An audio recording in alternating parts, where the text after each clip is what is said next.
I think we cannot talk about development aid, or indeed how we will deal with global poverty, without taking into account the fact that we're in the midst of one of the deepest and most widespread economic and social crisis that has hit the world, certainly since the 1930s. What we are seeing is the collapse of a model of economics which has failed, which has to a large extent been imposed on developing countries, and which requires us not only to set targets for ourselves in relation to the Millennium Development Goals, in relation to climate change and so on, but we have to look seriously at the model. What model are we going to replace the model that has collapsed?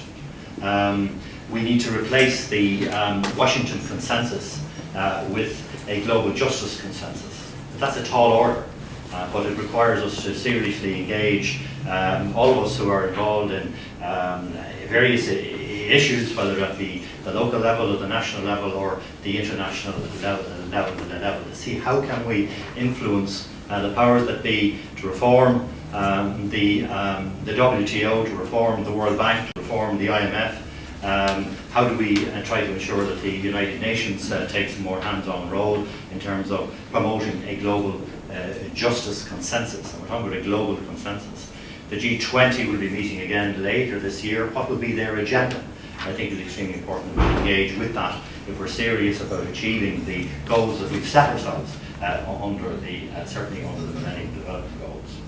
The issue of financial regulation is an obvious part of it. Trade, climate change, the social implications of climate change, the humanitarian implications of climate change, the conflict implications of climate change. The Solana report of last year pointed out that Darfur is an example of the kind of conflict that climate change brings about.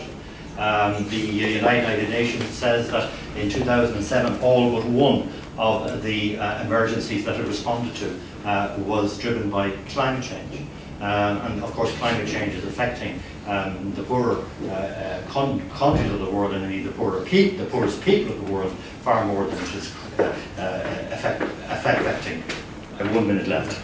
Okay, what will I do? I will certainly pursue that agenda that I've outlined, but I also want to pick one particular issue that I'm particularly angry about, and that is the maternal death rate in the developing world. 500,000 women die every year as a result of inadequate maternity services, the absence of reproductive and sexual rights. Of those 500,000, 80,000 die as a result of backstreet abortions. There has been a battle in the European Parliament every year that I have been there about providing money for sexual and reproductive rights services in the developing world, and I have taken a stand in favour of them. And I believe that that is one of the issues. It's one of the Millennium Goals, in fact, on which no progress whatsoever has been made, and I do believe that that is one of the critical issues that we have to address.